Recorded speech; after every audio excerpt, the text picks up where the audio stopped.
ndaumboti ndimboyawo timbobatsirana Okay. tichireveala the truth from the Bible. Bishop Nyamakanga, welcome to our program. Thank you so Bible much. Truth. Panapa tichingovhura magwaro Thank you so much. kuti tinzwe chokwadi chiri kubuda mumagwaro. Amen. Amen. Vamarufu chingamidzai vaenzi vedu. Tinotenda muranda waMwari. God bless you. Tofara kusangana nemi. Amen. Yes. Saka nyaya bishop vati ndinobva mati chizhia Star Church Faith Impact Generation. Faith Impact Generation. Okay. Iri Budiriro 5. Budiriro 5. Okay. Ya ndo Okay. tikati ndo muridzi wechechi ndochi ari kutungamirira Muridzi wechechi ndiKristu. ari kutungamirira Muridzi wechechi ndakaita mutariri. Amen. mutariri Budiriro 5. Amen. Makwai. Right. Nyaya tatinayo tichienderera mberi from our previous conversation mvangeri. Yes. Yanga iri yekuti church Famba sei. Kubva Mwari achisika vanhu kusvika patiri nhasi. But tazosvika patiri nhasi tikuona kuti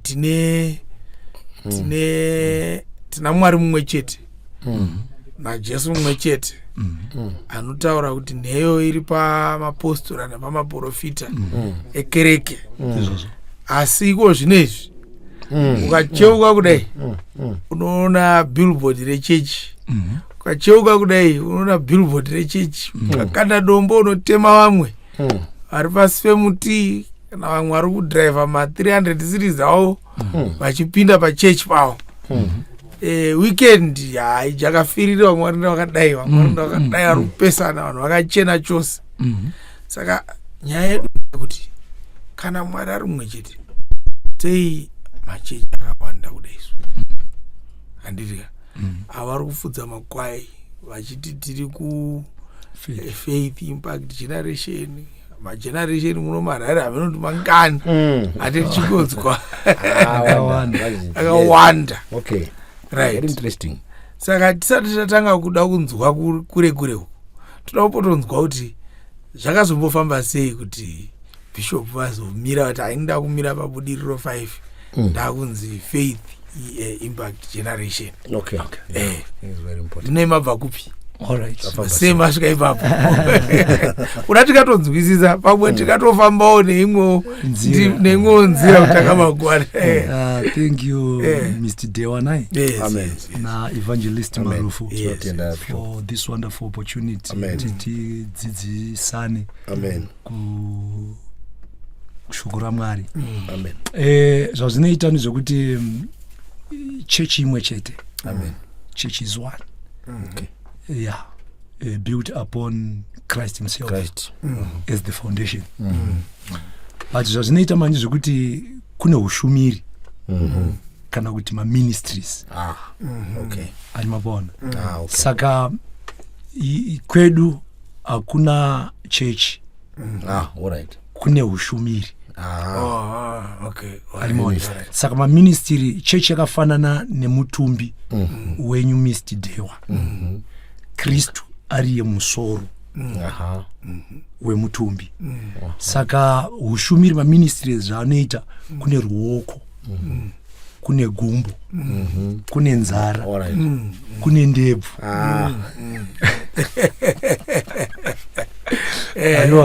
Izo ndebvu izvozo pane zvadziri kutoita ende Mwari pane zvavakatodzisikira.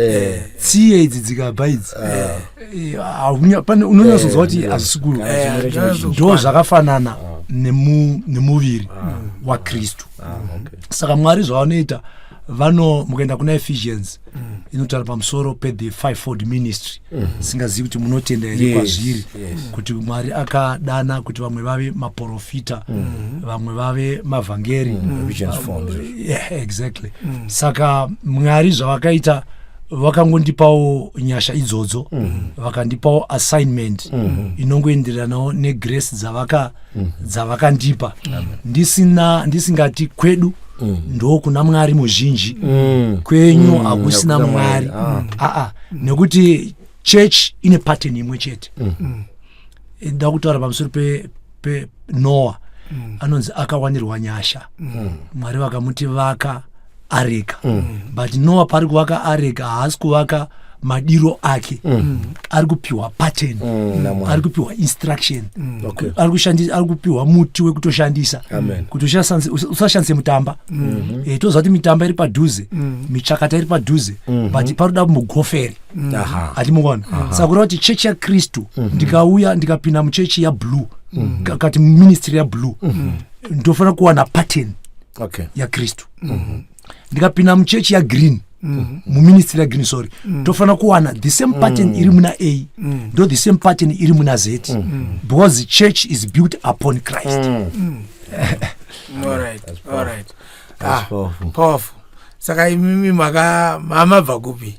Kwa ndakabva ezen pamakazoti nyasha dzandiwana ndakundomira masangano andakambopinda. Okay, anotaurikawo panapa zvina. Okay, ndakapinda masangano akati wandei. Okay. Pandakaziva Kristu, ndakazimiswa ndiri muchechi Ambassadors for Christ. Okay. Ministries International. But moza kukura kwatinokura kwatichiita kune kuine machechi anonzi mafamily, kwekuti ndo chechi yemhuri, kwekuti baba naamai kana kuti amai vanasikuru vainzi vaenda. That is Methodist church in Zimbabwe. That's where we grew up. But wazokurawo unenge wakuexperience zveupenyu zvakasiyana-siyana, uchiona zvinhu vatazopinda mu Ambassadors for Christ Ministries International. Nekuzokura tichienda kwakuzobudawo ikoko kwakundopinda Maranatha World Revival Ministries, kwakuzobva kwakuenda kuMozambique, kona ndiri a missionary there for 7 years. Then ndobva ndazodzoka, ndichidzoka from Mozambique ndasvikopinda mu Methodist Assemblies of Pentecost Methodist, notungamirwa naBaba Chivaviro, ndapinda ndiri ikoko. Then tirimo Mwari kwakutanga kungotitiro zvakanaka, ndopachakazonzwa kuti Mwari anenge kutidanyiro zvimwe. Munenge muripo coming from traditional churches. Mune kumchidzokera ikoko revi mamethodist inini Mr. Deona Evangelist. Ndinotirwa zvakanaka nema people will call it my traditional churches. But ndikada kutarisa like izvezvi, I would rather prefer to be a mainline church preacher or a Baptist preacher. Dai kuri kunzi mukana, Mwari vanenge vakupa mukana zvekare wakaita seiwoyo. I would rather be even a Methodist preacher from Pentecostal preacher. Because of the reasons yekunyasona kuti zviri kuitwa maPentecostals, there's a lot of drama. Yeah, that's the honest truth. Pati natambotaura yeye kuti kumwe kwacho kwane mitamba, aimabona migofere pachipani misawu, migofere hapasisini. There's a lot of drama that is happening. Kwete kuti being a Pentecostal kwakaipa, but you discover there's a lot of things that are happening in the Pentecostal fraternity. So vatidzosa panyaya yedu kuti why so many vamwe vanozviti church, imi mati ivi yenyu ministry, handiti vamwe vanozviti yavo church, handiti. Saka ndozobvunza kuti why so many churches mukuona kwenyu?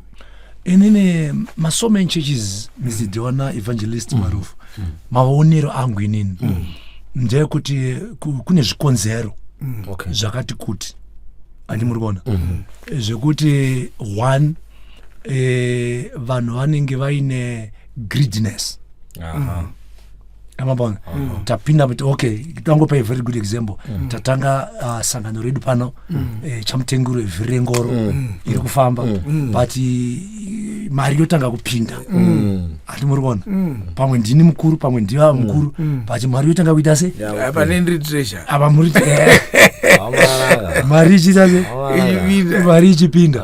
Saka panofiwa kwakutanga kuona manje kuti ashamatisi takatanga chinhu tese ichi dai tadai tikasanzwanana. Ndofunga munotenda kuti vanhu patone makaro makutoti ano vanenge vari ku mari kudhiva zina unaka vanhu vaitirwa appreciation honai kusvika atazoti zvinenge zvanetsa ndakundobuda ndakundotanga yangu chaita kuti ndinotanga kusvika ndadanwa naMwari greediness.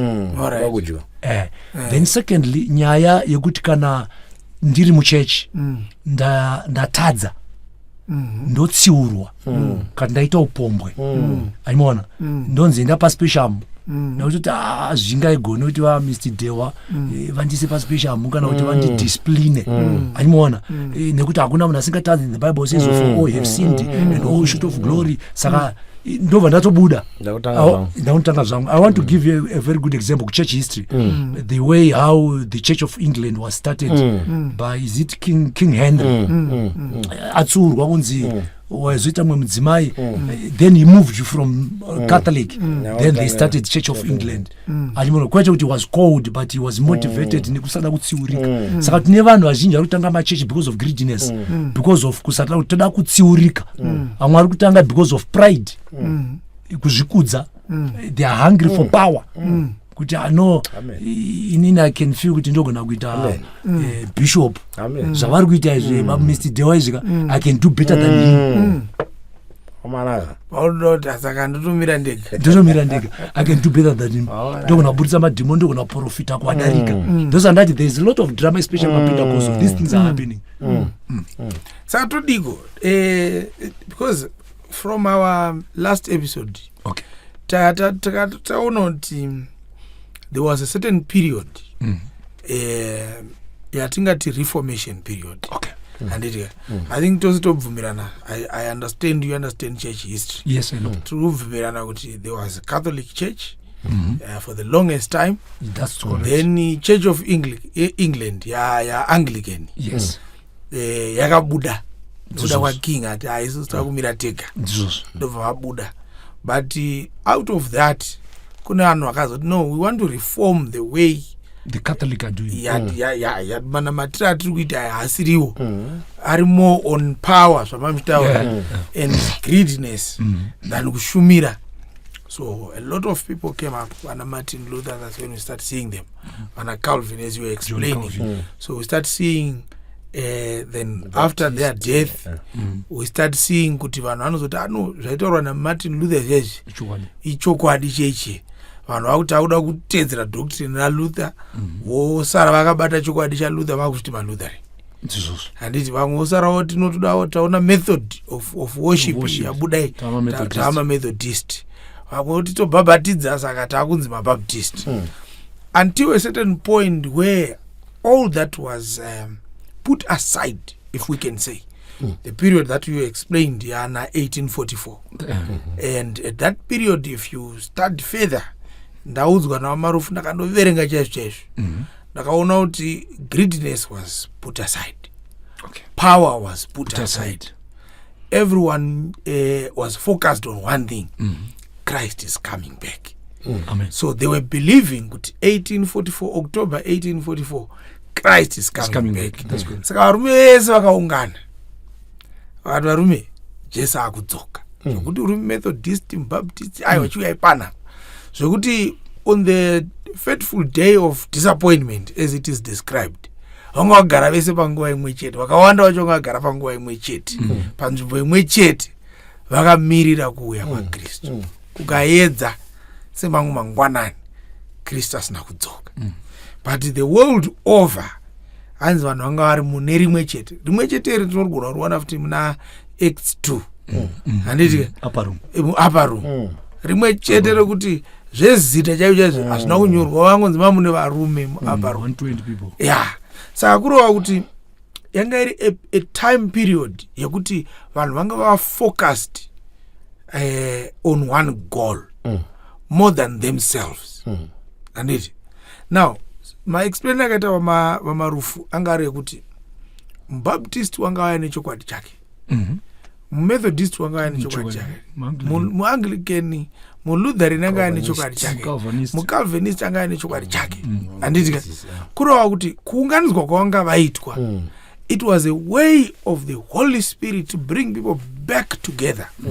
handitika kuti vachibva ipapo wakufamba nerimwe chete because akazovabvunza vaMarufu ndobva wazoenda mberi wakati savadha kuti izotofomewa. It was years later because yanga yakubatanidza chokwadi chese checho yakuunganidza chokwadi chechi yakuona kuti ichokwadi chiri right chagumira apa ichokwadi chiri right chagumira apa yanguva zvinoye kuti chokwadi chichifamba cha1 chabatana combined then ndakaramba nawo kuti discussion iyoyo kuti alright kana chokwadi chachaitwa combined chachimwe chete chazoita kuti vamwe vachisara kuchokwadi chisina kuzara chichi handitika ndokutoona kuti hachida zongomirira ipapo tokunaverenga maybe names of churches at that time were just a handful.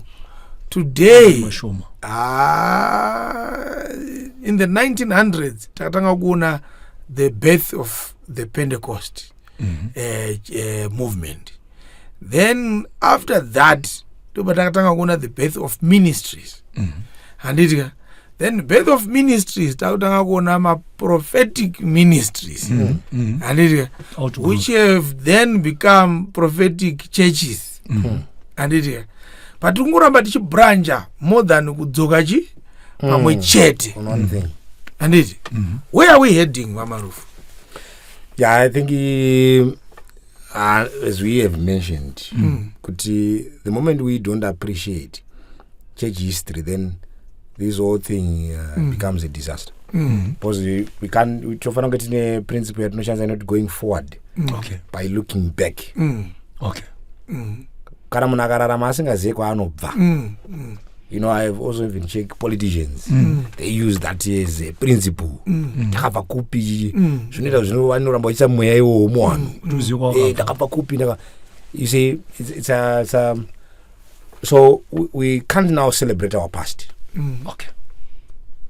Who is now able to say, let's celebrate Luther, John Wesley. Ndiana no celebrate on you. These were heroes of Reformation, and they were doing a great job. These guys. But where is the truth? But now, patakamira, apana chaunoona. But okay, since it's the Bible truth, we should always come back to the book. Because the book God is not author of confusion. So that now there is no truth.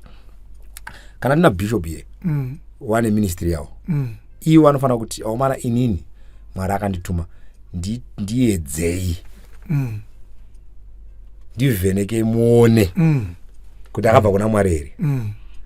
Kana tikakatenda munhu atanga ministry, whether is a prophet, whether anofanira kuva willing kuti inini guys, I'm convinced God had sent me to lead anyone. I'm not doing after greatness, he said, to angorota greatness. Mabasa angu Jesu akataura izvozvo akati musandibvunze zvandakaparidza, bvunzai akanga achibvunzwa naPilate na Caiphas naEnanias, zvikanzi ndiwe here mwanakomana waMwari? Zvikanzi ini musandibvunze, bvunzai vanhu vandakaita sei, wandakanga ndichiminister upon, kuti vanondiona sei. Hanzi vakabvunzwa kuti vanhu vanoti chii, kwemunoti chii kana muchindiona. So it's important now because where we are heading is actually total disaster. But patakaverenga isi takati zviri kuitika panyika now prophecy iri kuzadziswa iri mubhaibheri. Zvakatonyorwa kuti zvichaitika, zvichavako. But hondo yedu papodcast ine ndeyekuti pamwe tikanga tataura zvinhu izvi tine mumwe angasvinura akatanga kuona. Saka ndada kutanga kuadresa first point yauya nabishop yekuti tiri body of Christ, mwendebvu, mwevhudzi, mwezvigunwe. But manzwa zvavataura vati iwo kana ukanga waenda pamuviri womunhu hazvigone kuti ruoko urwu rurarame zvichipesana zviri mupfungwa, kuti pfungwa dziri kuti simuka iri kuti handidi, pandanga confusion. Saka takanga tati munhu atanga ministry yaari kurowa aifanira kupesana nezviri mupfungwa dzaKristu, because Christ is the head. Then we say iwe une ministry yako. Nisaka muchiona every time when you read the book of Acts, wana Paul pawairowa vhangeri wakanga wasakane zvawanetsa, they always come back to Jerusalem kwatangira chechi. Wota wamana pane nyaya dzikuita hatida kutaura zvedu. What should we do to address? Nisaka tina Acts 15, the council of Jerusalem, to address so that there is no confusion the church remains vanhu one. vasanziva Ministries were there, but yaitaura chinhu one, kureva kuti tikanga tapinda muministry yabishop, mukapinda ministry yangu evangelist, tikapinda ministry yadewa, one havafanira kuona musiyano ba, should be one pattern. Wanofanira kuona zvakafanana. Kana tiri kutaura kuti ndeupi musi watinosangana is day of worship, zvinofanira kufanana. Nguruve inodyiwa here. Ndakakupai mufananidzo ndikati ukatora mumuslim zvakapinda muno, totanga tobvunza muslim akagara kuti nguruve inodyiwa here. Mamuslims, the entire Islam community inoti nguruve haidyiwi. vamwe vachipindira kuafrica, vamwe vachipindira uya manje kuchikristu kune vanhu nemaministries avo iwa. Muslim akauya tikaiswa tiri 5 panapa, tese tinoti bhaibheri 1, mwari 1, dengai 1, tikava tiri 5 panapa. Muslim akati nguruve inodyiwa here. Isusu tine bhaibheri 1. Takati pana anotozotisiya kuti chimbotakai mapedzerana muri 2 muri 5 kudai, indozouya maane answer 1, totanga kutombokwetana bada chichi mwachiti kunamata mwachiti zvakanyorwa mwachiti ndezvenyu ndezvokudhara mwachiti dzakaenda nemadhimoni. There's lot you find, but one wanenge watori nemachurches zvazvinoreva ndezvekuti pane vamwe vakarasika, which is the honest truth. Pane vamwe vari kuteera rima. Even Jesu akati nzira dzacho imbiri, pane yakapamhama nevakawanda, inopinda vakawanda asi vacharaswa. Pane neti, anobva narrow is the way, straight is the gate. Saka zvokunamata zvatiri kutoita, ngatisadeceive nemachurches umu tichiti kunamata. There is a way. Saka ndada kuverenga vhesi inondikanwa Peter. Let's hear what Peter says. Papfungwa yatiri kutaura 1 Peter chapter 2. 1 Peter chapter 2. 1 Peter chapter 2 verse 21. 1 Peter chapter 2 verse number 21. Chapter 2. 2 verse 21. Okay. So tikaenda papo now, Peter the apostle, Peter is saying panapa verse 21, nekuti makadanirwa izvozvo, Kristu zvaakakutambudzikiraiwo, akakusiyirai mufananidzo kuti mutevere makwara ake. Which is the pattern. The pattern. Christ had suffered for you. So akakusiyirai mufananidzo. Saka Kristu akati chechi yangu haifanira kumborasika ba. Zvandichaita ini ndichakuratidzai mufananidzo, ndichasienda kudrowirai line. Imi zvamunoita, you are called to follow the pattern, the steps. Saka kunamata hakunetse ba, tinotora Kristu wacho tomuisa apa, tochitanga kuti aifamba sei. Saka every question that Kristu akabhabhatidzwa here, akabhabhatidzwa sei. That's the pattern. Ndizoka totora baptism ya Kristu isa, tochitotarisa uyu, tochiona kuti ari zvaari kuita zviri kufanana here ne pattern ya Kristu. Kana zikafanana, totomisa X ministry yake wrong. Takutoudza vanhu vari kumuteera kuti musateera munhu ari kukurasisai, akupinzai munzira yakarasika yakapamhama ichienda mukurashwa. Kristu aigadha here paday of worship? Ane here musi waaigadha, waaipinda musinagoge ati ndo zuva reo, po zvanzi akasiya mufananidzo. Tonowerenga kana tapedza kuverenga touya kuna vanhu vari tione ndewapi wari kufamba semafambiro akaita Kristu, wosimudza maoko, wasiri ndewapi, tichinomagadzira tofanira kuita vanhu. So that at the end of the day, but because of greedness yavataura, kana ivo bishop wane ministry vachiitira chikafu chedumbu ravo, havatendi zvatiri kutaura. Vanoti varume hazviite, because unofanira kudefenda chi, because chinhu chinobata dumbu rako ithreat. Chinhu chinokubata dumbu rako wakusanzara musha, unofanira kurwiswa, wava enemy of progress. Saka isi tiri kuti varume patiri kutaura subject ngatizive kuti titori nevanhu vakawanototeerera zvinhu zvoti wanawa ndiwana anowana kuti kanya because iwondo. And do you know kuti zvazvakaipira zvokuti vanotanga basa iri vanoshandiswa nemweya yetsvina. Tofanira kuziva kuti Satan also teaches. For example, tinoona pfungwa yo pana 1 Timothy. This will be my last contribution, then I give others. 1 Timothy chapter 4 verse 1. 1 Timothy 4 verse 1. 1 Timothy 4 verse 1. verse 1.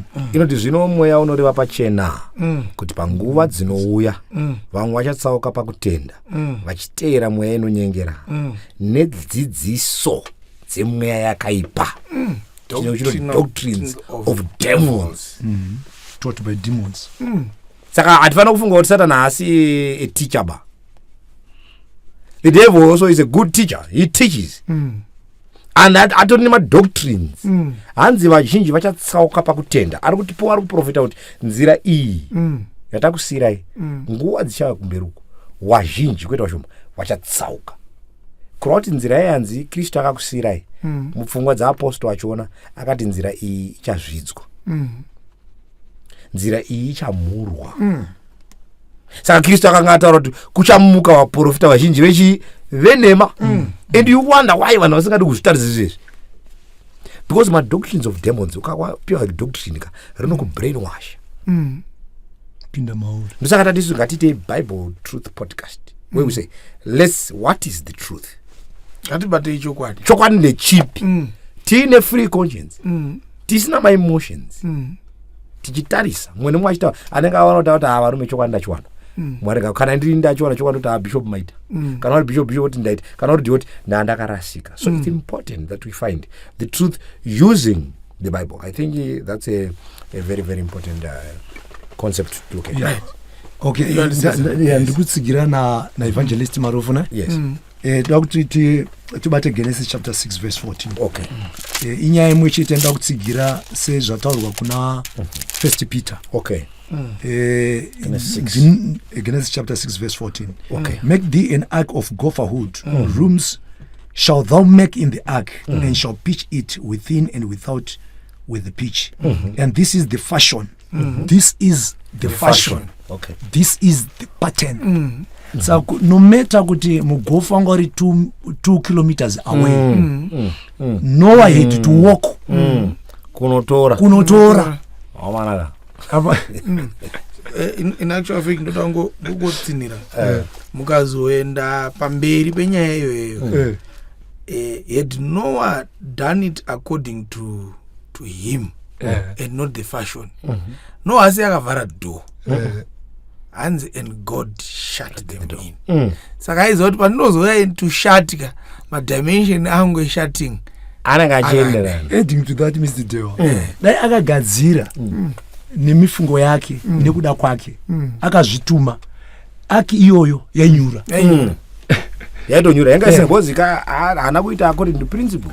Kureva kuti most denominations, most ministries kana Kristu ouya achanyura. Because they are not built according to the pattern of Christ. Samgazoverenga kuna Hebrews again. Moses paipa ari mugomore Sinai anoratidzwa tabernacle. Kuti ndinoda kuti uzovaka tabernacle according. So Hebrews chapter 8 verse 5, who serve unto the example and the shadow of heavenly things, as Moses as Moses was admonished of God when he was about to make the tabernacle.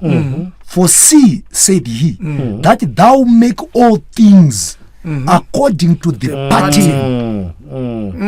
According to the pattern. Saka you see evangelist Marofu Mr. Deo kuti kumachechi tiriko amona, but these ministries they are built according to the fashion of a church leader.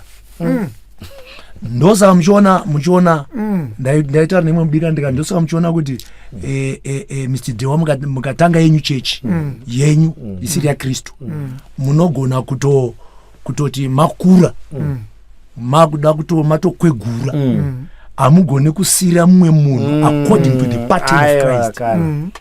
Munotosarudza wenyu anoteera iwe wamunotopa chitanda because it's a family, it's a family business. Animona, no matter how much munhu wamwari pamwe paanoshandiswa, but takuenda kumagumo motozona kuti chimutanda kunotogurumwa munhu, kunotomendwa munhu kunzi ngasirwe chimutanda zviite kuti tisire Dhewa pamwe Dhewa ndiye anenge ari. Saka now I think now we need to look at it this way. Kana ikaita yemunhu haikwanise kuramba iri established. So with time it divides. Because now panobuda zvinhu zvakawanda pamusoro pemunhu wewe because munhu. So you see kuti Satan akaona kuti the only way that I can destroy Christianity is to put confusion. Ende pakati pedu tane mashoko mamwe aunosha kuti anobva kupi. Musajaja wanhu. Siyai wanhu wana mate. Mutsvene ndiani. Siyai zvemazita. Musataura mazita. Musataura mazita. Vanobva wadaro kuti saka bozi wanhu havadi kubatirwa zvinhu zvavo. Panandira kuti mubate comrades. Zvatofana kuita isu zvanachitaura paya. Tinofana kuappreciate church history. Point number 1. Yeah, that's true. Church inotangira kupi. Andika? Church haitangire kuZimbabwe ba. Ngati munoverenge kuti according to Jesus. Church, right. Yes. Muchivhura. Okay. Don't have to move ipapo. Okay. Right. What I've liked about this is this. Our discussion. We have laid out our frame of reference. And there are two people that were given a mandate to produce based on God's instructions. Okay. And there waterera wapiwa instruction waterera but wakundoratidza exactly as it is.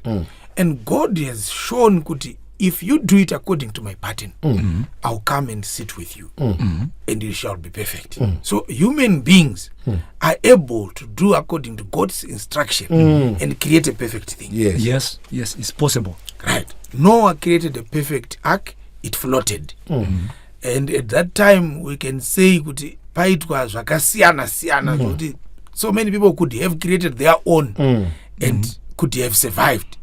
But it's only God's pattern that survived. Tamavhura Moses. Moses akanzi according to the pattern that I've shown you. And we see God himself dwelling in the tabernacle. Totoona gore kana ratogara patabernacle toza kuti Mwari wasvika dataura nesu. Right. It showed kuti if man does exactly according to God's pattern, his glory will come down. Now, if that is the case, why can't we today, not chiva panapa, why can't we today do it according to what is the design? Why can't we do according to that design so that the glory of God will come down and find us and dwell among us? Amen. That's powerful. I like it. Ndoda kuerenga. Jesu akataura process. Imafambira achaita church yake. Okay. Paakaisira maapostles. Saka ndibana Acts 1 verse 8. Tauti muteerere pana. Acts 1 verse 8. Jesu anotaura. Anditika? Acts 1 verse number 8. Okay, nizozo. Jesu anoti panapa. Asi muchapiwa simba. Kana mweya mutsvene auya pamusoro penyu. Ipapo muchaona zvapupu zvangu paJerusaremu, paJudhea rose napaSamaria kusvikira kumugumo wenyika. Taona chechi kwairi kutangira. Chechi haisi kutangwa muZimbabwe ba. Chechi iri kunzi number 1 inotanga kuSamaria, inotanga paJerusaremu. Payatangira ipapo ndo paanga akamira. Saka munoita munobva naye paJerusaremu, moenda naye muJudhea, mozoenda muSamaria. Samaria ndio mamune waidheni vanga vasikadzidzana nemaJuzi. Asi vana vorudzi rumwe. Kana mazobva ipo mozondienderawo kumugumo wenyika kuno kuZimbabwe. Muchazonosvikawo kuZimbabwe. And when you see prediction, Joshua church yakasvika kunoko. Now we have the church iri pakati pedu kunyangwe yaane confusion, but vhangeri rakauya kuno. So Jesu akataura akati vhangeri richafamba nenzira iyi kureva kuti chechi haifanira kubva kuZimbabwe ichienda kuJerusaremu. Inofana paJerusaremu. Inofana kuti kana yakatrezwa inodzokera back ndosvika ipapo paJerusaremu. Inofana kunge ine connection nemafambiro ichienda kudayo kunosvika yanodzokera back. Ikangonzi yakatangwa nanhingi abuda mugomo ndobva kutanga kutorowa. haana connection nejerusalem asina connection because panofanira kuita connection yekuti ano mafambiro aita munhu iconnection yekudzora back kuchechi yakristu. ndibvunze Yes. kuti Yes. okay ngatiti ndatanga chechi ndaburuka mugomo sekutsvaka kuita wamarufu. How do I connect myself to Jerusalem? Wonderful. Is it the physical Jerusalem or it is the spiritual Jerusalem? Okay. If you can give a clarity on that. Wonderful. because ndomubvunzo wapo Alright, imona kuti good. dzokere majerusalem ati pari kubongewa vanhu sendudaro Alright. tine vanhu izvezvi vari kuenda Jerusalem Palestine izvozvo wonomira pamadziro vonomira madziro Wonderful connector. nemaskafu ekuisrael wanoenda nesecho nemasecho anoona achiti tikuenda nemapurasi kujerusalem saka padida clarity saka taprovoke a thought now. That's very important. We provoke the thought. Ngatitarisei pari very important. Kana tichiti munhu ari kuconnecta back kujerusalem isu noti kukwira ndege unomira mujerusalem woti ndamira makatangira chechi saka ndaconnectwa. Tiri kutaura process iri historical kuti chechi isusu tiri kuzvarwa itoriko ndizvo zvinoreva. Hakuna munhu angazvarwa achiti chechi yanga isiko saka ndakuitanga ndisaka tichiti haugone kutanga chechi because wazvarwa chechi itoriko instruction itori naye pana kuti wakomana vakatopiwa vhangeri but wakomana vapiwa vhangeri vakatofa handitika but vakasiya vhangeri ririko ende ndandira kuti ndiwerenge muvhesi inonatsokomplimenta zvavari kutaura zvavari kubvunza ari kuna Matthew 28 tinowana thought yakanaka pana Matthew 28. Now Jesu ari kuwapa instruction apa akutoenda kudenga handitika verse 19 the great commission ndo yakatonzi the great commission handiti ngatinzwei mavara ari kushandiswa tisingambomhanyeba verse number 19 Jesu akati endai naizvozvo ngatange pavhesi zvaanenge avaudza verse 18 handitika ndopaka ipapo Jesu anga asangana nawo akati kwavari ndapiwa simba rose kudenga nepanyika. All power is being varume.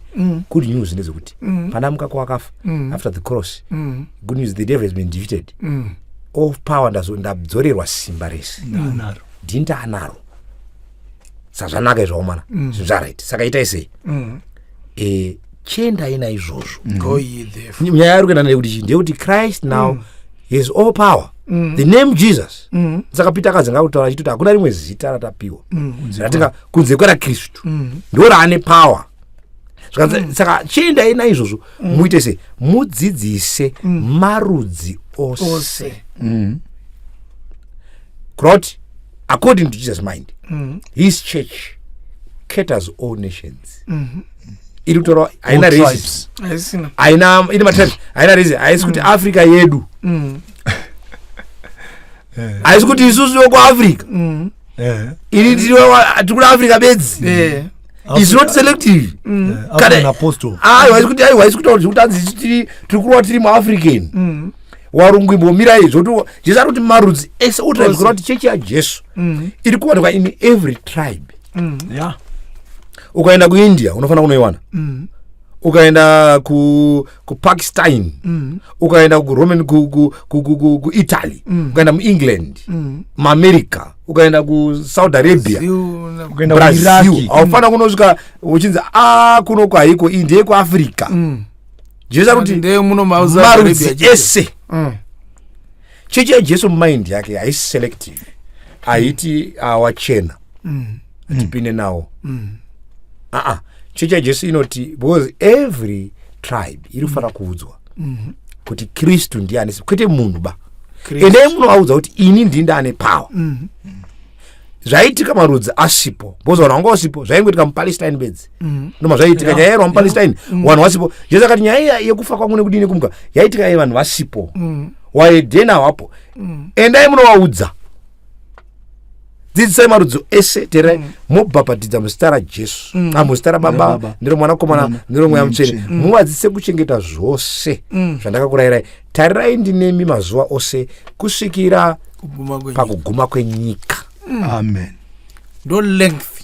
Saka ndo length. Saka Jesu haasi kuti pane pachambofa chechi. Saka azoti kuna Peter paya, ndinoti kwauri, I will build my church. Masuo eHadesi. The word heads means grave.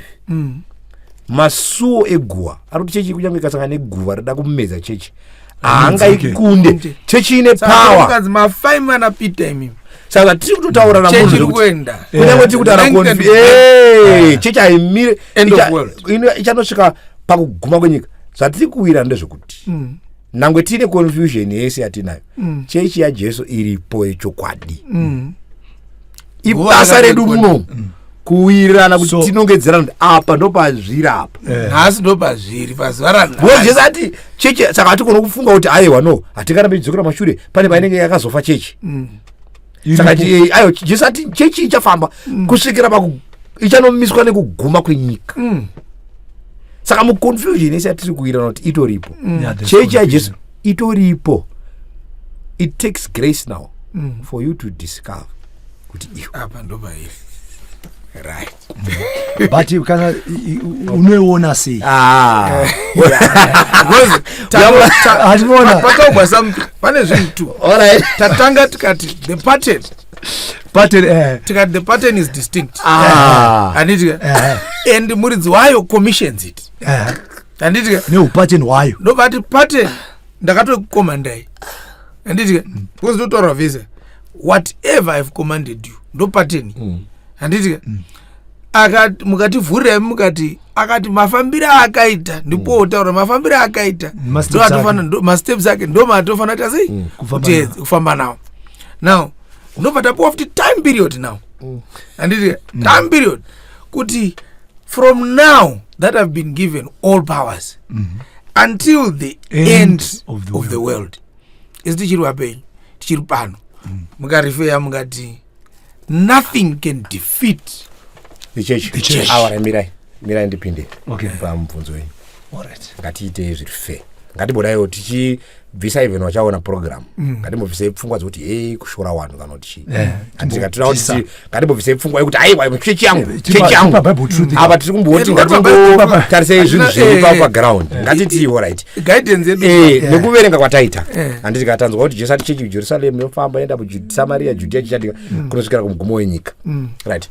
Zvoitika kuti muhistory yekurarama kwewanhu mumwe munhu ouya oti Jesu akanga atumwa kumhiri kwegungwa. Handitika akabayiwa kumhiri kwegungwa asina mhaka yakapara akafa. Handitika asi haana kuuya kuwatema. Inini ndinonzi Johani ndini ndazoponesa vanhu watema. Ndakutanga movement yangu. Handitika ndotanga kuitisa vanhu zvisina kumboitwa naJesu. Handitika ndichipa vanhu tsvimbo mbiya hari bvisa shangu ndichiti chifambai muchitaura zita rangu kuti ndindatumwa Johani kwamuri. ndo zvimwe zvatakuti ndini muapostoro weAfrica inini African apostle. Jesu imbomusiyai anga ari wachena kune kwaanga atumwa. Handika nezvatiri kuestablisha panapa ndatingatimumbire zvokuti maropinda we are getting it right. Zvafanana here nezvatiri kuona Jesu achiti chechi zvazosiyana inenge iripo kusvika kuguma kwenyika. Zvoreva kuti murume uyu ari kufanira kuya achingonoconnecta straight muchechi yagara iripo.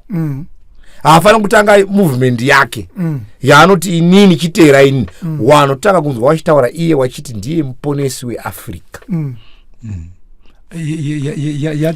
nyaya mataura chine masystems aya wakomana kuti pataure ndopatorine nyaya matotaura ike ndoda kupai a very good example which has taken half the world. Handitika some 6th century Jesu atoinda dana 600 BC kunouya zvimwe muprofitawo. Handitika kune rumwe rudzi kuti Jesu anga ari muprofita seni ndavawo muprofitawo. Hatisi kuramba kuti Jesu wakauya, hatisi kuramba kuti Jesu wakafa, asi wanga angoriwo muprofita seni ndava muprofitawo. Dzidziso dzangu ndedzidzisi kwautonyorowo dzidziso dzake. Half the world believes dzidziso idzodzo. Muslim Islam Muhammad yes akataurawo izvo zvakati ndindatumwawo kuriwa kuti tikada kutresa before him handiti hatisi kuona connection yaari kusonita naKristu anotanga chinhu chake kuti ndini otoenda nacho kusvika nhasi handiti but tikada kuchimanya nacho ichocho togona kungogumira paakatanga iye hatichina imwe connection saka tikaisa dzimwe 6 centuries kubva izvozvizvi handitika totoona futi kuti vatanga vati chiteverai ini trying to come to your concept vatanga vati ini nhasi vanogona kushaya connection back to Jerusalem amuwane because uyo ari kuti Jesu chimusiya akatobayiwa yes because animuona inda kudzokera kuverudzi rwekwangu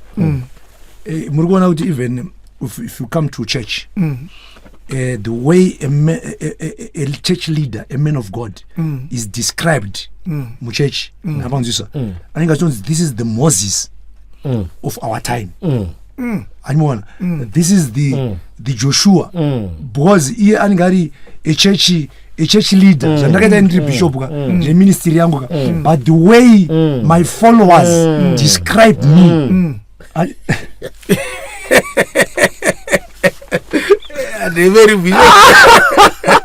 it's actually okay. It's actually it becomes a terrible study when we have Bishop here.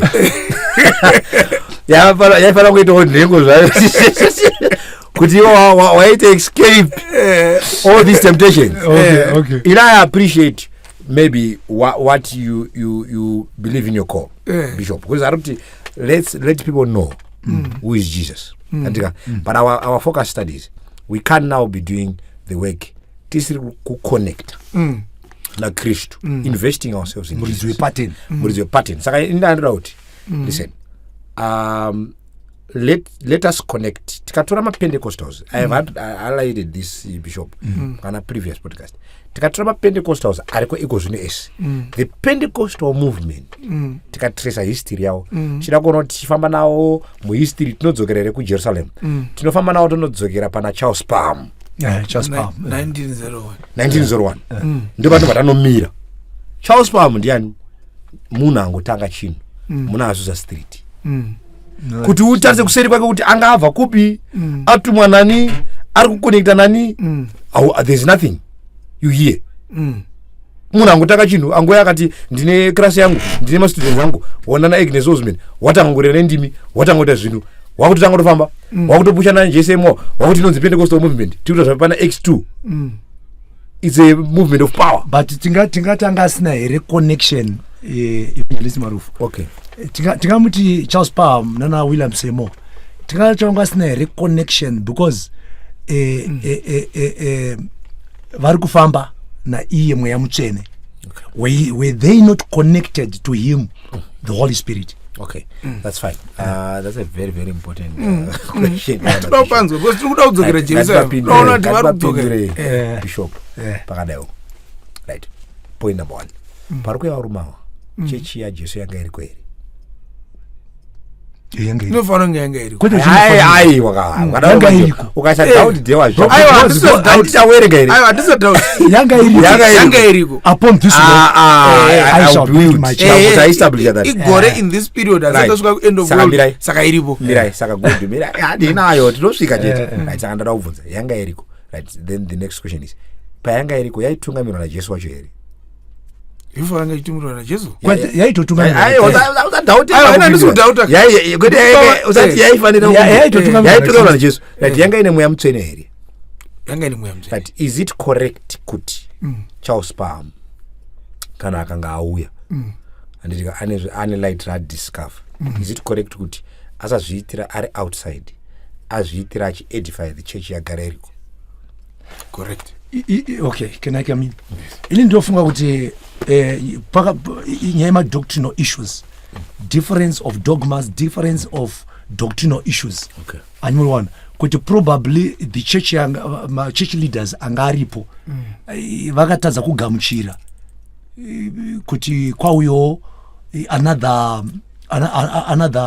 mumwe mutungamiriri kuti mwadanwa naMwari in this panguva iyoyo aimabona zvinoita kuti I'll give you a very good example wezvamupataura kaiva kuti apo anenge anzwa kuti haana kugamuchirwa zvakaita king of England kuti havasi kugamuchira zvandaita saka ndakuita sei ndofanira kuita sei vanhu handimuvona zvakafanira kuti kune vanhu vanoti muchechi tisu okay ndauya panapa inini imwe muchiti chinhu ichi ndechedu saka nyamakanga zvauya pamwe ndogona kuya ndine animona pamwe ndichikupiwa free mind yekuti anonzi aiwa iwo gamisa zvatoda kupa chete Dhewa agara ane chinhu anonzwisa saka Dhewa akaona kuti nyamakanga anenge zveshuwa Mwari ari kufamba naye Dhewa anogona kutadza kucreator kana varamba kuenda pasi pangu ati munoona zvoita kuti nyamakanga ati inini after all iye Dhewa akadanwa indakaita sewo ndakadanwa ende ini ndiye ndakatodanwa zvinenge zviri naye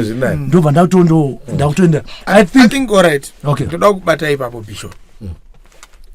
Let's diverse Bijan. Okay, it's okay. Ipapo panotibatsira so that we know how then Christ operates. Okay. Kana akasimudza vanhu because I think tikaverenga Joel ndobva inotaura ipapo I will raise sons and daughters and In the last days. achidana vanhu ndofunga ndo panobva vanhu ndadanwa anditi achidana vanhu Kristu ari kuvadana to blend into his church here kana kuti ava pachokwadi ava vakuvaita marebels because apa chandiri kuona ndoda kutora example yemunhu akadanwa anditi aitova different angari munhu wemunyika anditi Paul ari Saul anodamwa adamwa ka kwaitoenda Damascus vakatiza anditi ari murume wemuurayiwe anditi imhondi murume we anditi but ndokubva Ananias ati adanwa nokuti Mwari akaenda kwaari akati iwe ndanonamatira munhu ndini ndamudedza but Paul did not become rebellious anditi he went back to Jerusalem ati varume ndadamwa anditi to join you anditi I get it. In as much as they were disagreeing on many of the issues Peter andonyora kuti kana vaverenga zvaboka ane uchenjeri hwaakapiwa dzikamai nouchenjeri hwaakapiwa dzikamai recognize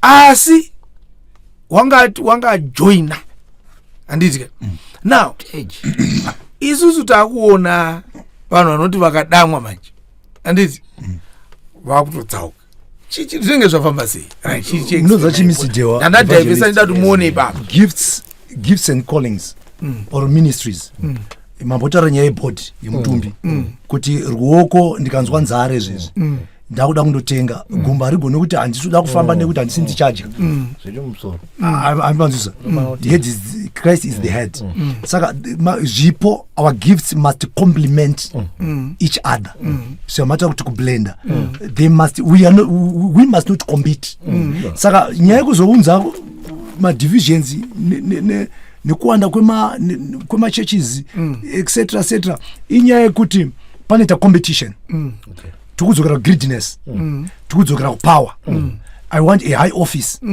ndinoda kuita mari you discover kuti a prophet a prophetic movement a prophet evangelist can evangelist I don't know kuti munozviunderstand but I believe kuti vamarufa vanogona kurana sangano kana kuti amudhikoni kwete because he's an evangelist but in this season you find kuti a prophet ane a church but alimuriona yake yakatobuda pamwe Mwari vamuponya asha dzekuprofita zviriko kuti asi chechi isimbiswe iyo vatora that is an advantage kuti ano ndindatopa chipo chachiya achimuriona akutoitawo masons and daughters of the prophet akutobuda muchechi mabudiro acho anoita angachiona kwaari kuti it's persecution achimona but angotadza kudzokera kujerusarema kuti ndakadanwa kuti ndive muprofita ndakudzokera kuna James kuJerusalem Council ndindozviisa pasi achimona saka akutoti ndakatoona Mwari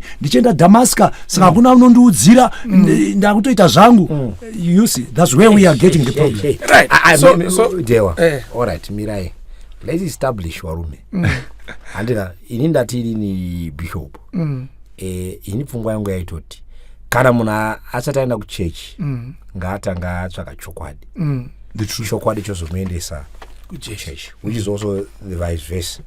Yekuti munhu anonge amuchechi andika opiwa zvaanopiwa. Now when the truth comes anditi yotanga kuti because there are two things, we have lies, we have truth, and then lies are sweeter. Ukora some lies are sweeter than honey. Truth is bitter, but you shall know the truth.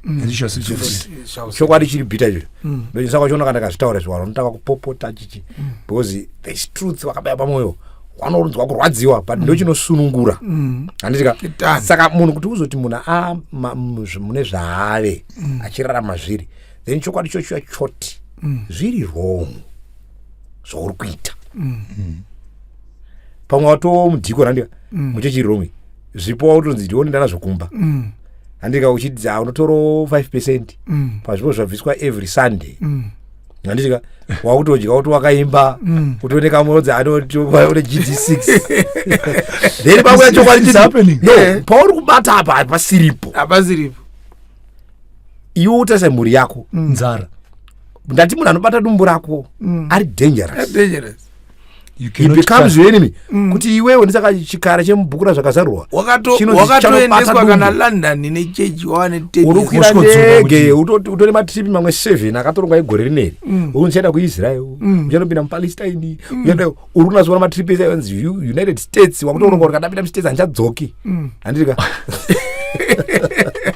takazaka notiriko paya munhu auta kuparidza kuti he uri kubata zvizviridzo he unorwara he even akada kutanga kutaura nhengo dziya dzinounza zvipo inoona kwawadzwa chokwadi unotanga kutotaura kuti siyana ndisaka kuti machichi mamwe akatosvika pakutoti musadzidza nemamwe masangano. You know, I've met vanhu vakadaro kuti anzi kuchechi kwedu tinorambidzwa kuti titaure nemi wakuru wakati nhengo idzi dzikazoro sakati wanawa wakapirwa wakarugurika kurera commotion. So now we have churches that are like politics. Unosungwa pfungwa because that's how politicians do. Manipulation. Unofana kumanipulate pfungwa dzevanhu kuti usurvive. Saka ndikuti isusu when you ndizvozvo ndo game repolitics kwese kwaenda whether waenda kuAmerica game ka saka manipulate pfungwa dzevanhu va strategy yaunofana kuronga. So tikuti isusu church manje ine wa leaders akadaro ndirakuti munzwe Bible rinotokonfirma zvandikuta ngativerenge verse kuti saidonge ndikutaura zvisimo Bible Romans 16 verse 17 na 18 ndipo arutaura zvinezvi. Romans 16 verse 17 na 18 zvino ari kunyorera mabelievers zvino ndinokumbira zvikuru kwamuri hama dzangu kuti mucherechedze avo vanopesanisa vanogumbusa vachiita zvinopesana nedzidziso yamakadzidza imi muvanzvenge adzakomana be careful munhu ragara rakadaro rekuti zvinhu zvatakudzidzisa izvi iwe vanopinda otanga kuita zvinhu zvinopesana. Verse 18 nokuti vakadaro havabatire Ishe wedu Jesu asi dumbu ravo arikutokonima kuti kune vanhu vanouya muzvinhu izvo zvejesu wotanga kuisa dzidziso dzinopesanisa kuitira dumbu kuti mavhesi imo mune chikafu inobva yati chinzwe manje zvavanoita how do they succeed inobva yati vanonyengera vane mwoyo isina zvakaipa handika zvavanoita vanoenda kunoona kuti uri genuine but vanoenda kunovanyengera namashoko avo akanaka anobata kumeso.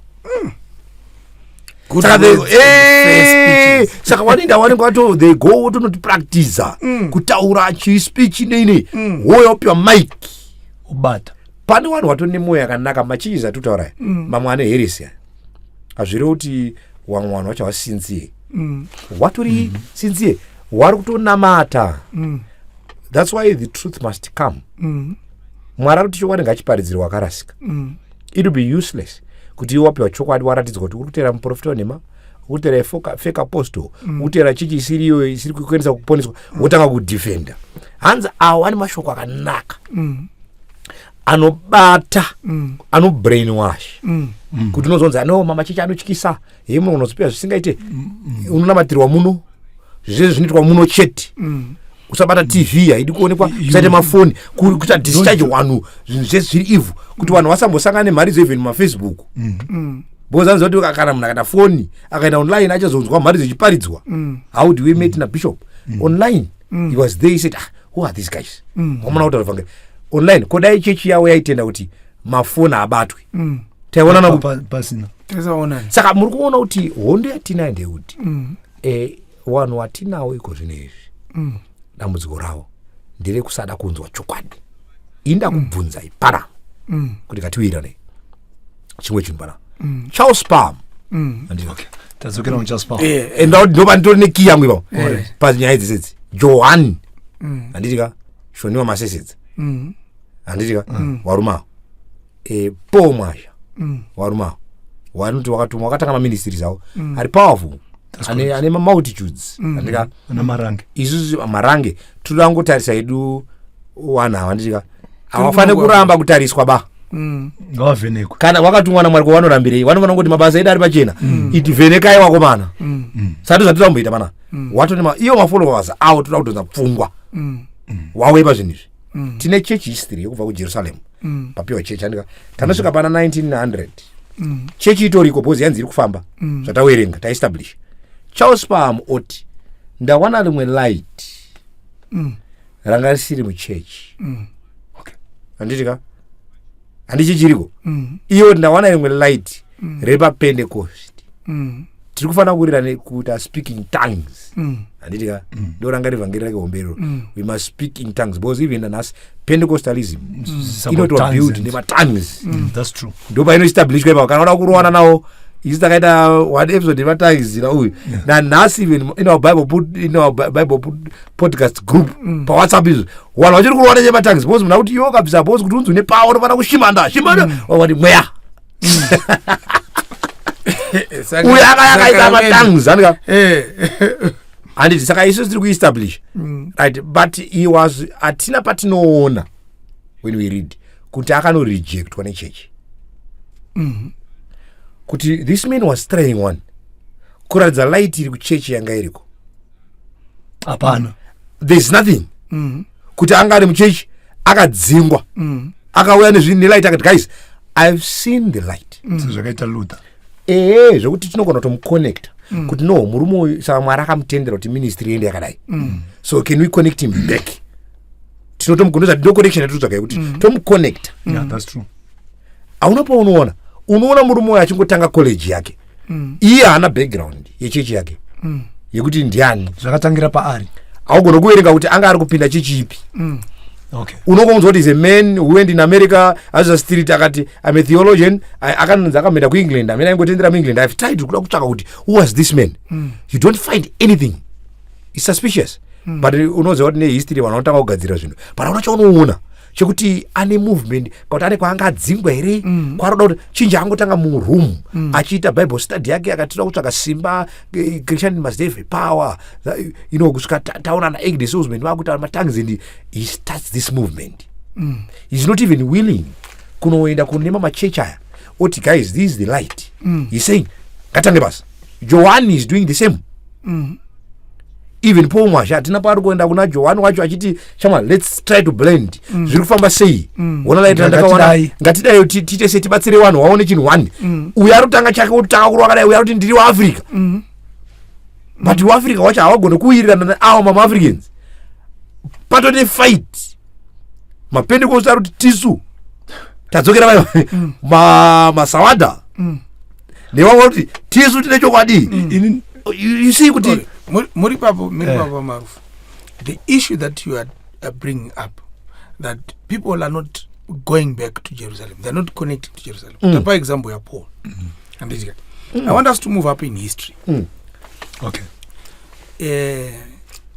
tine the Catholic Church which has taken over the Christian Church as the one church of the universal. Universal as the universal church. I know there were people that were anti-Catholic, mawaldensis pasapa, anditika vairamba nedoctrine anga rakupinzwa muchechi, anditika kureva kuti shoko raMwari tinoda kuti chechi haina kubvira yaita sei yafa. But now comes a time when Christ says, I think zvirimo kuna Revelations 1-3. Now comes a time when Christ says, I now want to resurrect the church to have the prominence. Time where yaita sei yakwana. We have a point where he picks up people and it tunaona wakumana vachitsva pamoto handitika vachichira chokwadi vachigochwa naJonas handitika tapana naJonas ndopatanga kuona vakuru veReformation vana Martin Luther handitika tikatotarisa Luther wacho chaichai akwakusina chechi yenzi Lutheran hana kutombotanga chechi vanhu zvakaitwa nevanhu iye asisipo vanhu vakazoti zvakataurwa nemurume kureva kuti vakangotarisa zvaangatarisa iye anga angotarisa 1 part 2 parts 3 parts justification by faith handiti tobva tadzokera kuepisode yedu yelast week yemusanctuary yekuti unofamba nemastage wapinda musanctuary unofamba nemastage munhu akatenda Jesu obhabhatidzwa abhabhatidzwa akugrowa nekudya chingwa saka tikuti light now being introduced. I think last week futi makapa futi the same example. Haungotangi uri zimunhu handiti wotanga uri zai an embryo wotanga kugrowa kusvika maparts are distinct ndo zvakatanga ona Martin Luther handiti but all connecting to Jerusalem handiti vainya vana Calvin vakutaura mamethods ekutaura vese vaingotraida kudzokera back to Jerusalem. They were reviving tasiya zvakaitwa paJerusalem ndo zvatasiya zvatofana kugadzirisa. Vakomana havana kuti sezvo ini ndaverenga ndanzwisisa handitika ndakunzi ndini ndine chokwadi ndakumiririra Jesu ndakunzi kubva pano tiri muGermany muno mutakudai handitika in such a way yekuti up to that period up to 1844 nobody owned even mamovement ese vana Methodist vana Lutheran hapana aiva muridzi wavo hapana aiva muridzi wavo hapana aiva muridzi hapana aiti nini ndeyangu hapana aiti nini ndeyangu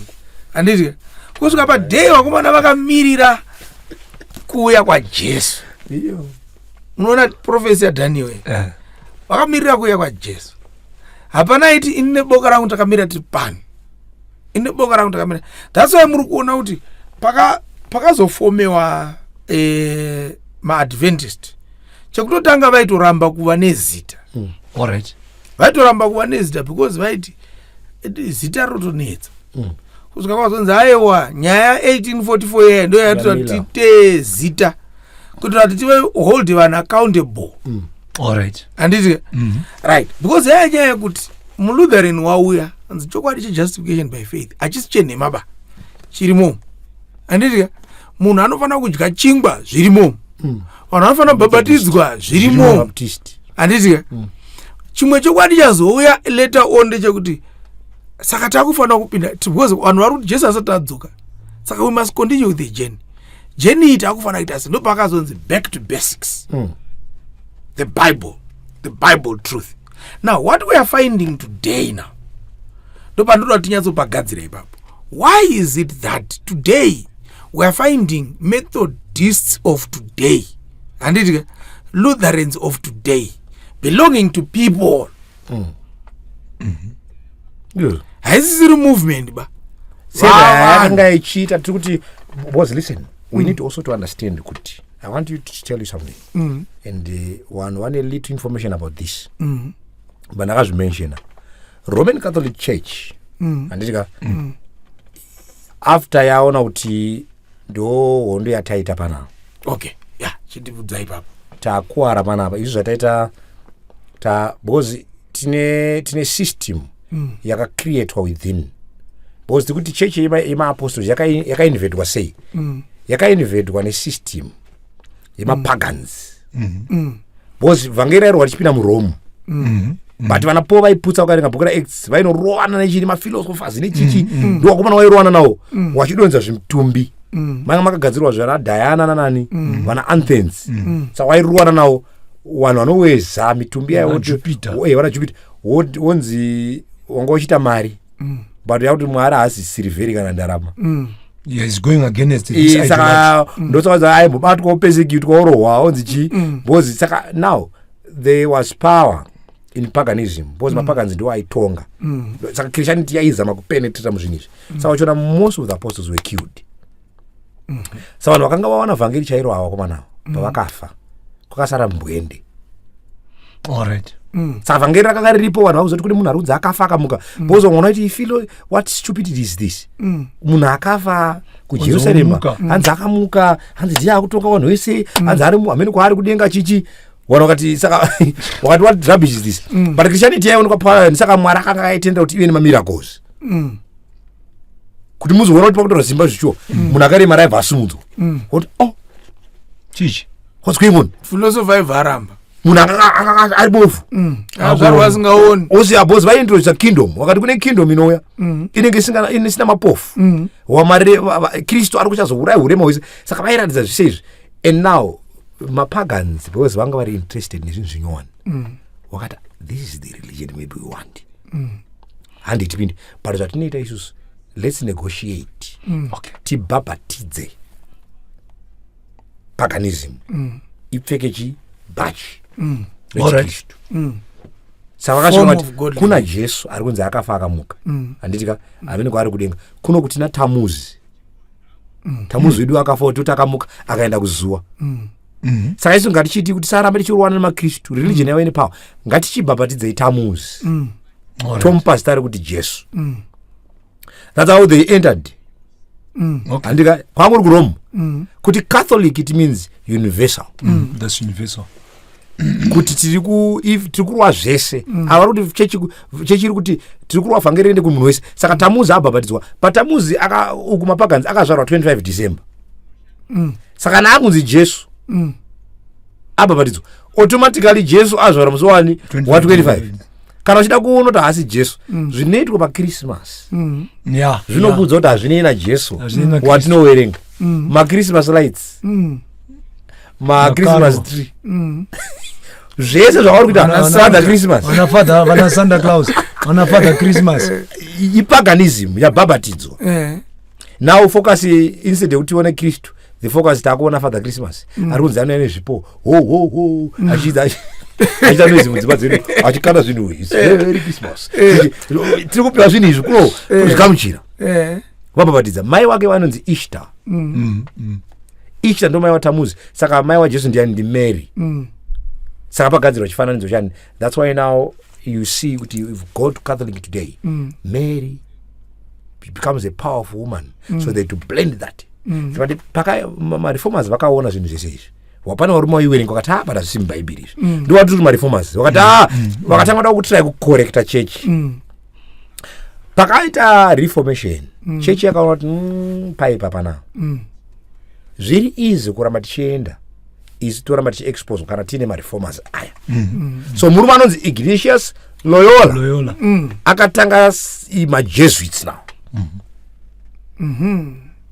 majesuits basa ravo nderekuti vadzore one back kuti wauye kuallegiance come back vanodzoke muroma here come back to the mother church tisu mai wenyu nangwe muri ikoko reko kunaizai kuti tisu mai so Jesuits were sent these are secret societies they were sent to do what go and possess chipindai machechi aya take position teach doctrine roti kunamata teach doctrine kuti aiwa mwari mumwe chete nangwe takasiyana isi zvinhu zvakatanga kupinda now the idea of reformation aichaoneke because mamethodist aifanira kuramba achitaura zvaakataura kuti Roma makakanya ndisaka takabuda but now even when you now check patasvika zvinotudza kuti majesuits basa ravo wakarigona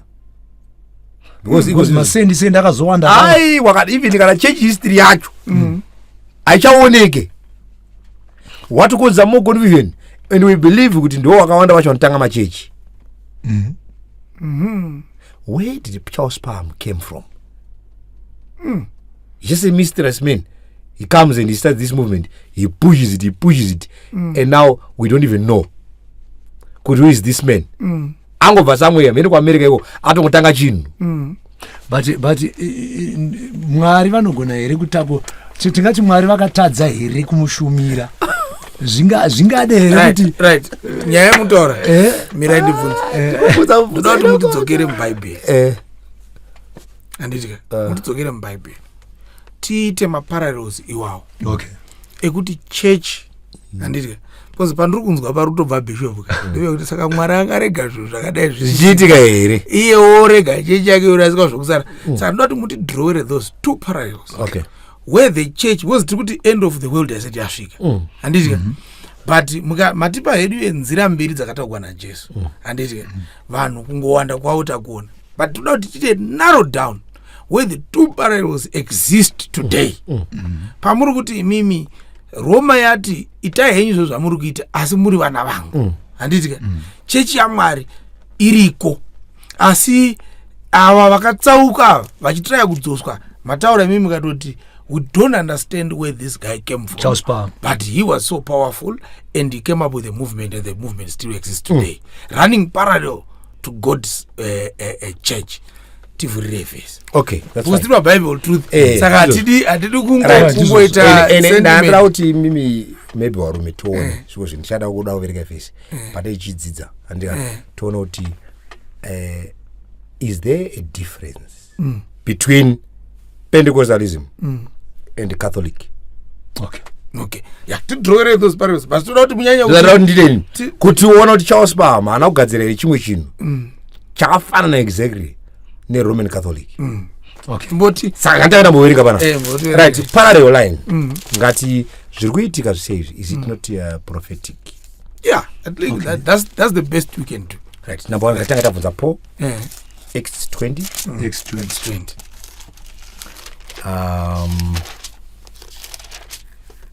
Verse number 25. Acts 20 verse 25 ndaudzika nayo mishitanga ipa inoti zvinotarirai masvika. Okay, let bishop vatanga vasvika ipa. Acts 20 yes verse number 25. Okay, ndasvika. Right, ngatinzwe pana pazvikunzi chii. Zvinotarirai ndinoziva kuti imi mose vandakafamba pakati penyu ndichiparidza ushe hwaMwari hamuchazoone chiso changu ndipo wanza yaita nyaya ndakurwa pasi.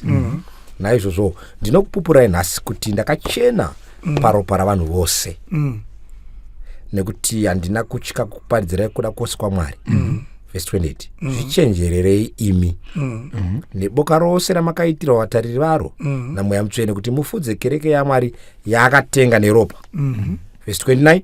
Ini ndinoziva kuti kana ndaenda mapere anoparadza achapinda pakati penyu asingaregi boka. Zvanzi nyaya iyi chechi iri united now. But isusu kana taenda isusu wanoziva chechi pakati penyu pachamuka mapere. Chivachaita setera munzu chinzwa ipa asati apedza uye verse 30 pakati penyu pamene pachamuka varume akutaura mapere acho manje pachamuka vanotaura zvinopesana kuti vatsautse vadzidzi vavatevere. Saka nyaya zhinji yachakuda kubata ndeyekuti handi muri kuona panzi vachatsausa vanhu vazhinji kuti vava tevere. Saka nyaya yefollowing poari kuti chechi iri united today but zvichaitika ndezvekuti pachatomuka varume vanototi vanopinda pakati mapere. Why achinzi mapere? Because ukazvitarisa vanodya nhengo. It's only you see a prophet being a poor man starts a movement, especially here in Zimbabwe.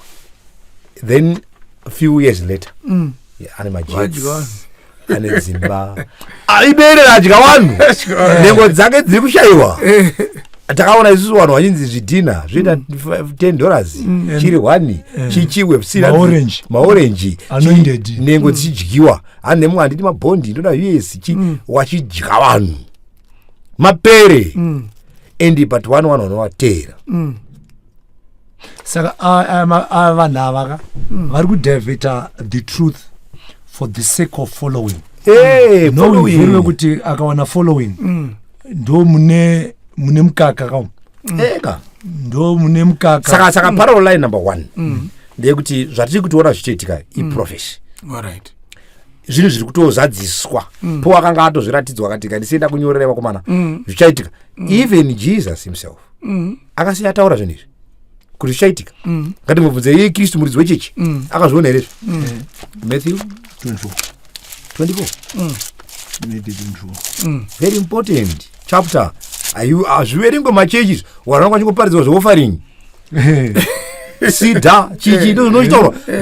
People have never come to acquaint to truth. And patinotanga kutaura izvi unoziva vanotanga kunyora mucomment section ndiani vanhu vanodya nemaprofita enema ndowatanga kunyora kuti muda kushora vanhu mukutuka vanhu masha zvekuparidza here ndovhangeri here bcause ari kuona kuti tiri kuda kuexposa paamire kuti arege kuramba achidya vanhu bcause isi tiri kufaitira why. Ndo basa redu vakomana kufaitira why. Ende handimaona handimuri kuona pamataura nyaya dzevasharukwa vamataura mukadzokera comment section kana manga musati mambodzitaura you discover kuti vanhu vachatanga kutohama kuti makatanga zvakanaka vakutanga kudaiwo vakutaurire vanhu hatichatemautaura aiwa erera ngativerengei zvatotaura pana Matthew 24. ndijesu akatitaurira zvinhu izvi kuti tiite Matthew 24 apa why tikadimbotarisei kuti vasingazivi kuti chapter iyi yakanyorerwei. Verse 3 inotudza why the chapter was given. Verse 3 yaMatthew 24 inoti akati agara pagomo remorivhi vadzidzi vakauya kwaari vari voga vakati tiudzei kuti izvo zvichagova riniko ndezvipi zvaangata zvotemberi ichaputswa mozvana kumusoro nechiratidzo chekuuya kwenyu nechekuguma kwenyika chichava chipiko. Saka pabvunzwa zvinhu 3 tembo ichaparadzwa rini, signs of your coming and end of the world. Saka pane here zvinhu zvatingaona zvingatibatsira kuziva kuti temberi yakuda kuparadzwa. Pane zvatingaona zvingatiudza kuti nyika masainzi ekuti nyika yakuda kuguma uye makuda kudii makuda kuzodzoka bcause tiri kuzwa kuti ndichaenda ndinozodzoka. Ndakanga avaudza paya John 14 mwoyo yenyu irege kumanikidzwa tendai muna baba ndichaenda ndinogadzira ndozodzoka. Saka wamwana knowledge yesu kuti murume ari kuti ndichazoenda ndozoenda sei ndozoenda kutorai. Saka now ukanga uchiverenga anonyora zvehondo hosha chiyandika but pavhesi number 11 vaprofita vazhinji venhema vachamuka vachatsautsa vazhinji. Right, hatina vaprofita vazhinji here. Saka zviri kuzadziswa here zvatiri kuona zvakanyorwa verse 24 pasame chapter my favorite one nokuti vachamuka vana Kristu venhema vana Kristu venhema. Isu pano takatomboita wamwe watakapinda navo panavo waiti ndinonzi Kristu panavo papodcast hanzi ndinonzi Christ. Wow. Vhesi iri kuti kuchamuka vana Kristu venhema tiye takaita 2 wanotisi vana Kristu. Saka inini moza ndunya kubatsirika kusaidi because kana tiri kusaidi kwedu pamuti Kristu that's Christos anointed one. So you discover kuti kumashecho how a man of God is called shoko rekuti Kristu rinogona kutadza kubuda but vatopedza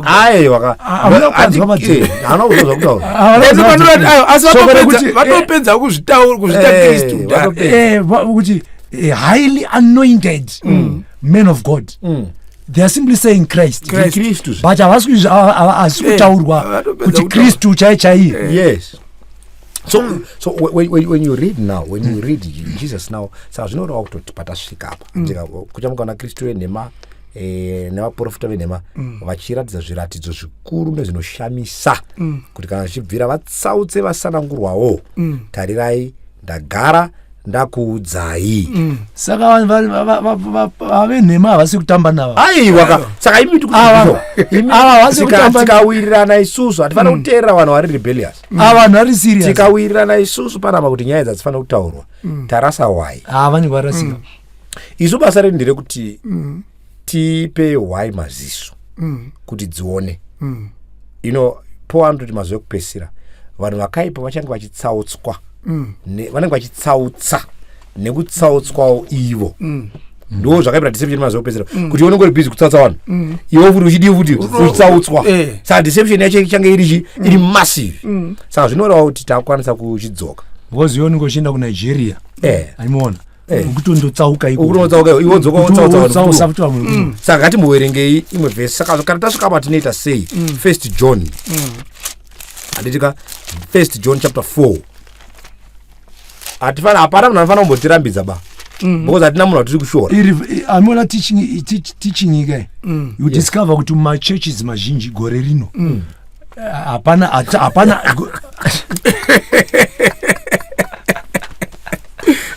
vana 1 John 4 verse 1 wadikanwa musatenda mweya yose. Wadikanwa musatenda mweya yose. Bhaibheri riri kuramba iraiti yedu asi muedze mweya kuti muone kana yakabva kuna Mwari. Test the spirit. Nokuti vaprofita vazhinji venhema vabudira munyika. Mukatozoverenga inotanga kutotesta zvinhu zvainotesta but mavhesi is how you can recognize the spirit.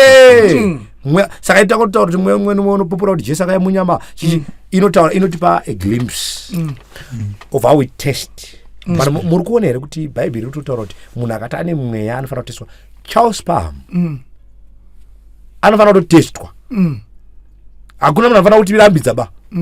Isu tida kuona Johani anofanira kutestwa. Ini panapa Bishop ngawatestwe waonekwe kana waapuruvwa wopinda mbasa iwo anofanira kutofarira izvozvo. Haufanira kuti aiwa hakuna pomwazha ngatestwe mirai kumudhifenda ba. Ibvai ipapo timutarisi akadanwa sei kolinga totarisa imi muri kunengo dzake toti matesti rataita nesuwo we are convinced kuti munhu waMwari. Kuti munhu waMwari tachinoti my anointed ngatisamikise zvinhu anzi is my anointed nani ndiwo uri kumanointa iwo kuti anzi tachinoti my anointed ndiwana kachanwea achabviswa vare kuti jaji rinorambidzwa naJesu harisi pakutesta ba anoti usataura kuti munhu aponeswe because baba ndiwo anosarudza. But kuti titarise munhu tigore kutaura kuti ayo uri taupombwa tina kujajaka ungatadza kuudza kuti uri pombwa takuudza zvaurikuita unozi makuni jaji wako mani aiwa takupa mabasa ako judgment kuzoti uri mhombwa uponeswe taisa judgment manje izvo zviri kuna Mwari ndiye anokuziva. Stephen haana kuziva kuti Paul achaita master a gospel preacher because Stephen akauraya na Paul ndiye akainitiate. Saka imagine in heaven vachisangana po vachisangana kuti mukomana uri kunoku kunyatita chaos between Stephen and Paul. Saka ini ndiri kuti panapa Charles Palm was he not a Jesuit ndiri kufunga andika haana kutanga iri system yakafanana neCatholic but iri parallel. Ngatimbotarise timbovheneka Pentecostalism muri panapa nasi bishop munokonfirma zvandira kutaura. Number one, Catholicism ina papa here. Yes, ina papa. Koma Pentecostals kuna papa here. Varidzwadzo. Muridzi wechechi anoonekwa kuCatholic ari iye muridzi wechechi ndiani ndi papa. Ndiye anenge ari muridzi is the head of the church. Uko ari kunzi papa wafuti ndiye head of the church. Right? Stage number 1. Stage number 2. Catholic ine mabangles here ne necklace. Catholic ine mabangles. Macrossi. Also ine mabangles. Ko arunzi papa iko zvine marosary ane here zvaari kupa vanhu mabangles images anopa vanhu achitiwa anokuchengeta anoti oyo uchichi zvauri kuona Catholic you also see here in Pentecostalism. Right, let's go ku Catholic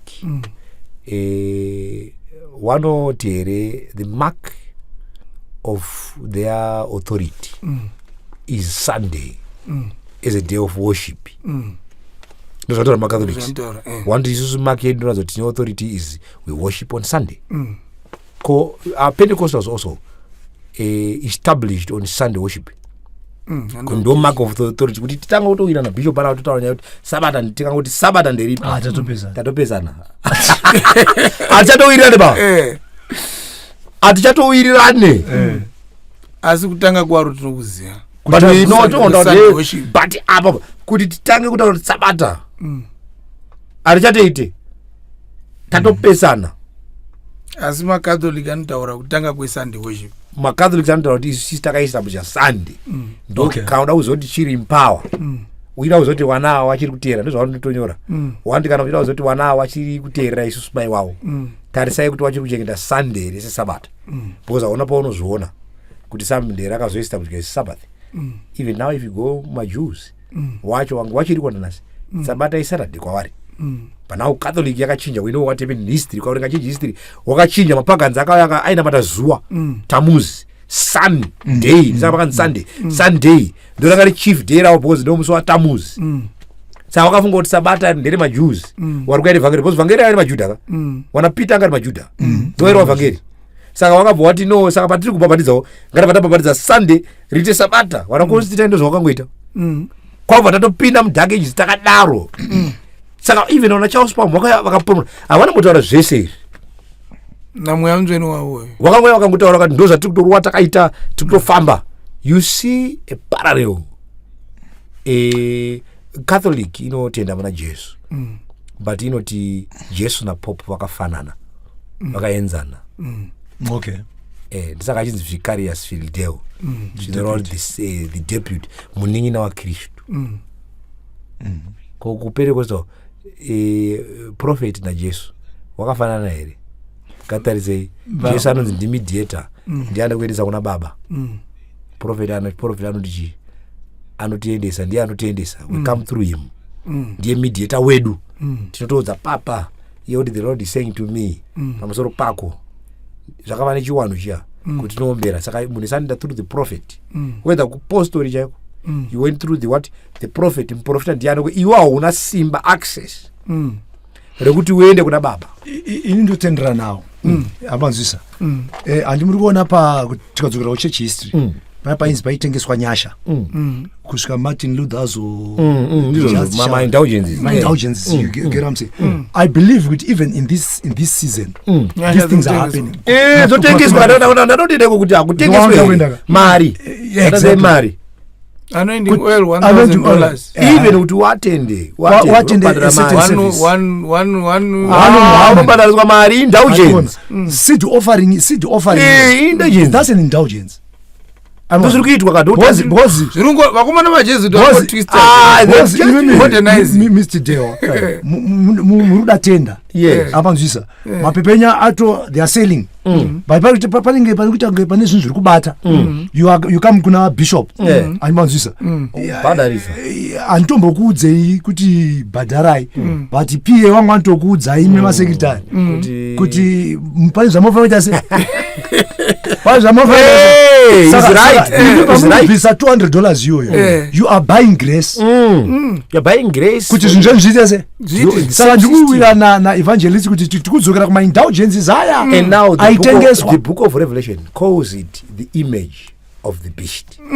Kana mangozorwa bhuku ramangura prophecy. Saka ndikutoti inini panyaya tiri delay itori isubject itori nemadetails akawandisa uzere itori subject nemadetails akawanda. Ndichiwedzera ipapo achimuri kuona Mary ndo chipfeve chiya chokuputsa kalabashi yanga ine mafuta ndobva imba yatanga kunhuwirira kusvika muchinda uyo anonzi Judas Iscariot akati adi kutengesa mafuta aya. This is happening. Muri kuona kuti vanhu vari kutengesa the anointing aniona so that they benefit. Saka hondo yatinayo varume comrades ngatisanyeperanei. Inini I think those will be my last remarks today. Ngatisanyeperanei kuti kunamata hazvina kufanana na bishop. Imi kana makamaenda unosangana nehwai ngadzikuparidzirwe chokwadi. That's our mandate. is not for your personal gain. You know, humbling yourself. Jesu saka kati kana munhu achida kwa mukuru ngava muduku. Muninipiso ndiye musumudzi. You see, the gospel is not about anyone. It's not about me. It's not about us. It's about Jesus. Do you know, we are not supposed to be preaching about these issues. Because that's not evangeli. Daita one tese. Saka isu tine evangeli kuparidza vanhu. Because evangeli harisiri kuparidza kuti chechi ndo inoita. Harizo evangeli. But confusion yatada yakutomira kuti titaure evangeli. Timotanga kugadzirisa kuratidza why kuti pane chokwadi ndeapa. Kana why dzaona chokwadi tochitanga kudzipa evangeli manje. Kuti chienda munoparidzira maMuslims. Kuti Kristu ndiani. Chienda munoparidza maBuddha. Kuti Kristu ndiani. Mavhara. Alright. Musati mavhara. Ndoda kukubvunzai. We have made a distinction bana. Kuti chechi yaMwari haizomboputsiki kusvika kumagumo. Ndobva tati asi mapagani akazopinda chechi yaMwari. Vakati road yavo ikatanga kutodivheta. Handiti but yadivheta road vanobva vaona futi pakati apo kuti tasiya chokwadi.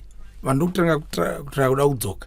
Tikati mapagani futi akadzoka futi akati toda kuvatora futi vasati vasvika pachokwadi. Tinde futi chi navo. Handiti magumo azvo. Because Kristu achadzoka kuzotora boka rake.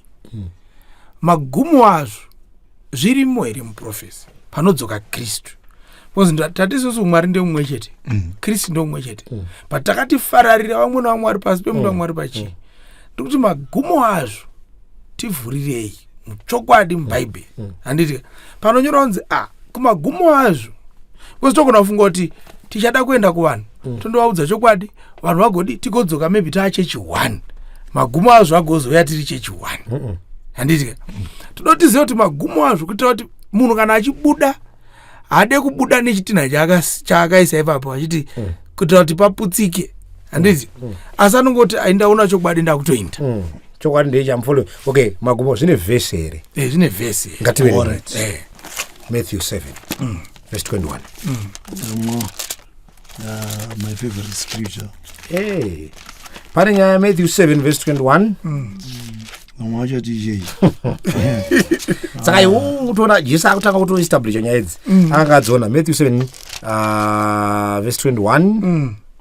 Tikanga taenda pa Matthew 7 verse number 21. Kandivereka inoti havazi vose vanoti kwandiri ishe vachapinda musho wokudenga.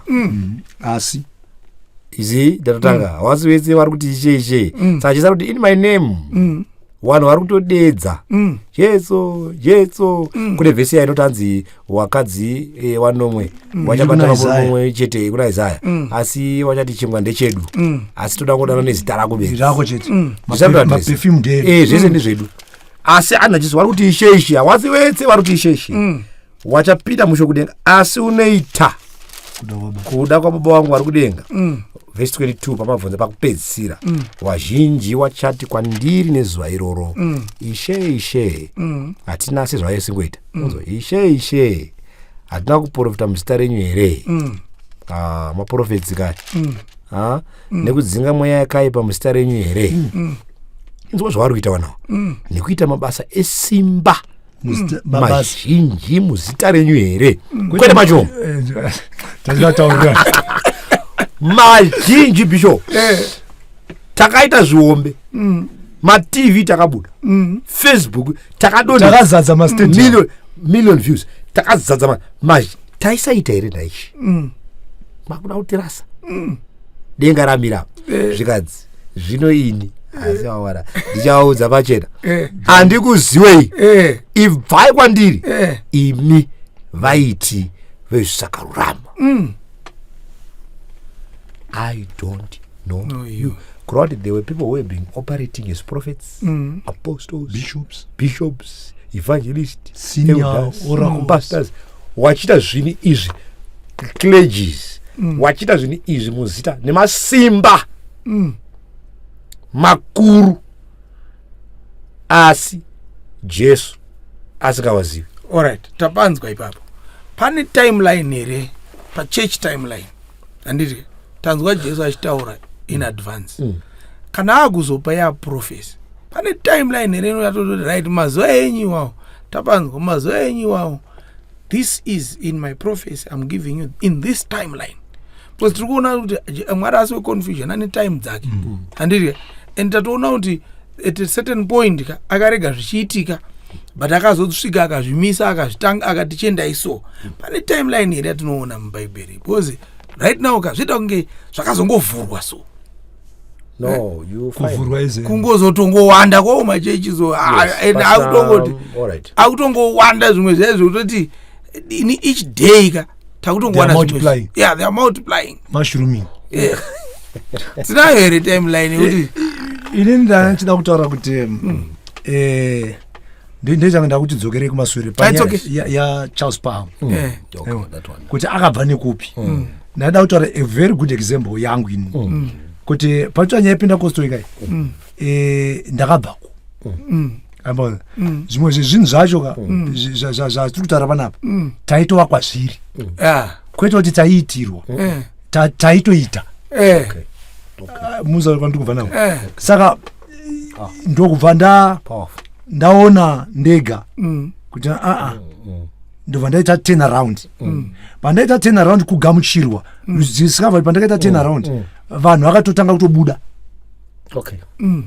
aimona zvikatotanga kutodzika aimona pamwe pacho ndikatosara uri wega ushongo wakutotanga futi ani muri kuona saka ndopandakazomboti can I find kwekundogona kundoshumira you discover kuti watoda kuenda Methodist kana chemethodist uri mushumiri unotanga kupiwa mazi protocol mamwe akarebesa ekuti pamwe unogona kuita 2 years uchinzi unobva pastage wabva pastage uenda pastage ozudai iwo zasataiwazve but nguva iri kuita sefuti nguva yekushumira iri kuita se iri kupera andi muriona saka mukuvira kwezva you discover kuti kuwanda kwese machichizi ari kumuka pane motive iripo hatisi to a great extent to a less extent or to a great extent kuwanda kwemachechi futi hakuna kuipa because we want the word of God to be propagated saka machechi ngaaite se ngaawande vhangeri ngariparidzwe vaparidzi ngavawande but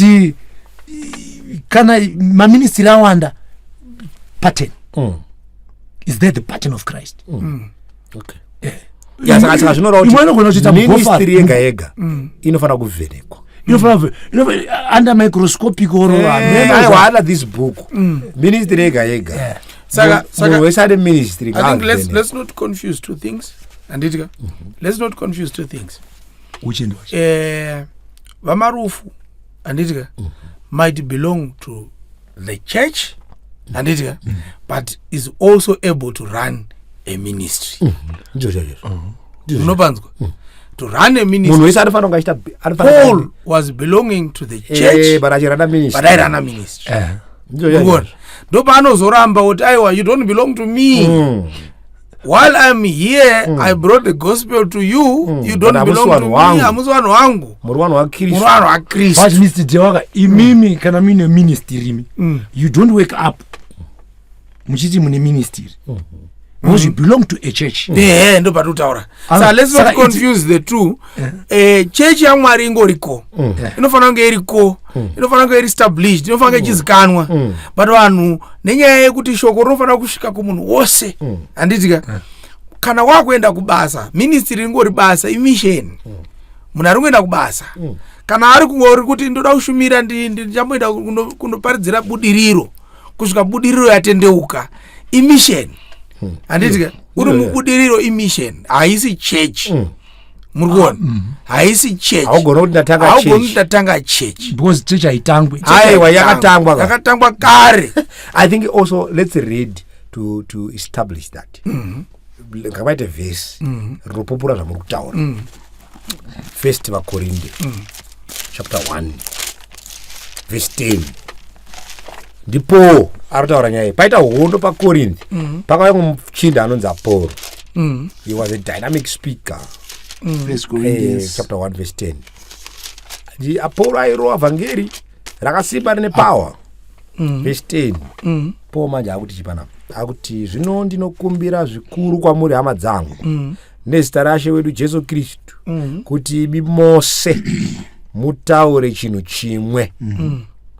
One thing mese ndiri kukumbira munyasha taura chinhu one kuti pakati penyu parege kuva nekupesana asi kuti musanganiswe zvakanaka pamurangariro umwe nekufunga kumwe nekuti ndakanzwawo pamusoro penyu hama dzangu nevari kwaKore kuti kune gakava pakati penyu kasi handine ripoti yandiri kunzwa. He was writing later kupana kuti ndiudza kuti zvinaomera mushi paKore ndiri pakaipa chichi kuita zvandirwa ndizvo zvokuti mumwe unoti ini ndiri waPaul, mumwe anoti ini ndiri waApolo, mumwe oti ini ndiri waKaifasi, mumwe oti ini ndiri waKristu.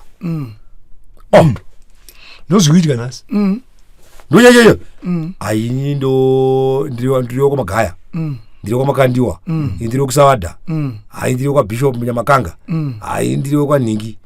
Handisi kuzwa mchidaro muchitaura izvi ndiri kumethodist, ndiri kumasowe, haisi maJehovah's Witness, tiriwedze mweya, tiri wana wapapa, todya minana, tiriwe minana. Wari kutaura handisi zvamuri kuita panapa, inzwai zvaanobva ko verse 13 Kristu wakaparadzaniswa here. Imi nyaya yekuti hanzi ndiro ko Jesu is he Christ divided? No, he is not. Zvatiri kutoita izvozvi Bishop haisiyo pfungwa yaMwari zvokuti yanopinda kwa haingopinda kwaona kupinda. Christ is not divided. Tofanira kuti tiri chinhu one tichitowirirana kuti wakafa izvi zvikabvunza kuti munhu akafa aripi. Ukaenda kuMethodist, ukaenda kuCatholic hanzi munhu akafa ari kuPurgatory, ukaenda kuApostori hanzi munhu akafa ari kuEden Dai, ukaenda kuchiwanhu munhu akafa ari kumadzibaba ari kuvadzimu kunyika dzimu ndokwaari. Ukaenda kumama Kristu hanzi munhu akafa ari makuwa chipoko, munhu akafa hana chaanoziva, zvakawanda zvinotaurwa pamusoro pewakafa musame church. But aisi imwe nyaya Dewa yatinogona kubatira namubvangerika inyaya yedoctrine, dzidziso, kuti tinogona kuva ne one verse but madudzirirwo ainoitwa asiwo madudzirirwo anenge achiitwa ndo anotanga kutsausa vanhu, ndo anotsausa vanhu. Saka tikuti imi zvatofanira kuita ndozvoraiwo Mr. Dewa, kuti Mr. Dewa anoti varume Bishop Evangelist tichasangana pano tibvunzane nyaya wakafa. Right.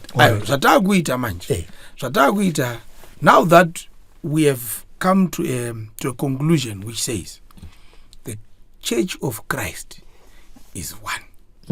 Rakati ndapuwa simba chenda munoparidza ndo tinofanira kuchikoparidza his power. See, the reality of our life today is there are so many divisions after the Council of Jerusalem like no other. Anditi zvotochiita isusu, anditi zvotochiita isusu in our next episode, because taakuziva manje, because toda kuti Kristu paanouya in our diversity, mwari uko tingotosumuka tose kunzi uyo paari wakaita sekuda kwaBaba, uyo paari akaita sekuda kwaBaba. Anditi tisumuka tose tichienda anti-gravity. Nekuti takatevedzera kuita kwaBaba, kubuda kwaBaba, as I commanded you. Ndo zvitaurwa naKristu, as I commanded you. Ngatichiti isusu, what did Christ command? Anditi what were the steps that tagona puwa kuti mumatsiko aKristu, what were the steps? Kitira kuti isusu tikasvika paframe of reference, ukaona wakanyanyisa kukora wozvitrima kuti upinde. I think it's fair. Munowa pane nyaya. Because tikada kuita diagnosis yekuti vakakora zvakadii, handitika hatipapedzi. Ngatigadzire soro racho. Ngatigadzira soro racho iro. Akakora. Akatrima wega kuti aite sei? Apinde. I think it's fair. Handitika. Saka chatakuda kuita ndo chinoita kuti tikukwanisa kunzi kana tikanzi vatarise muone, handitika vaere muone, test them and see. Kutesta, which means une answer sheet. Anditi une answer sheet yokuti pa question 1 answer ndi A. Test meter. Anditi pa question 100 answer ndi C kana ndi D. Anditi kuitira kuti kanzi wakascore 100 out of 100 inyaya kuti pa test wakapasa.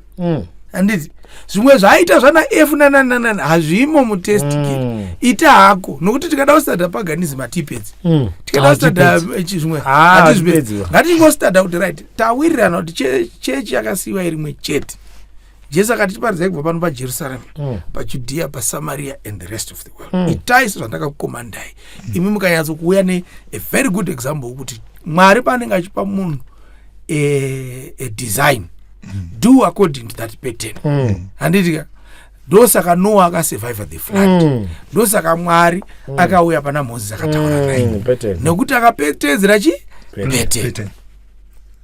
I think it's saka because of that let's draw the pattern according to God and from there munhu wese tochita ngoti follow pinda hapana achazoudza mumwe kuti pattern auya nemutamba warovhara apa warovhara saka tei takungomaka inongo yomira kana yakwana yoenda mberi nebasa yomira apa yakwana yoenda mberi nebasa zviri fei ndo zvatawana mubhaibheri zvaiswa zvarongomira makwai 100 roi pasi mira makwai 100 ndimi mira makwai kuitira kuti kusvika vachena wese ndo panotibatsira Bible truth toshandisa Bible handiti for our answers ega all of them kutora Bible torongedza hatishandisi vanhu ba hatishandisi zvakanyorwa nevanhu tishandisa iri kuti ritiudze chokwadi saka in our next episode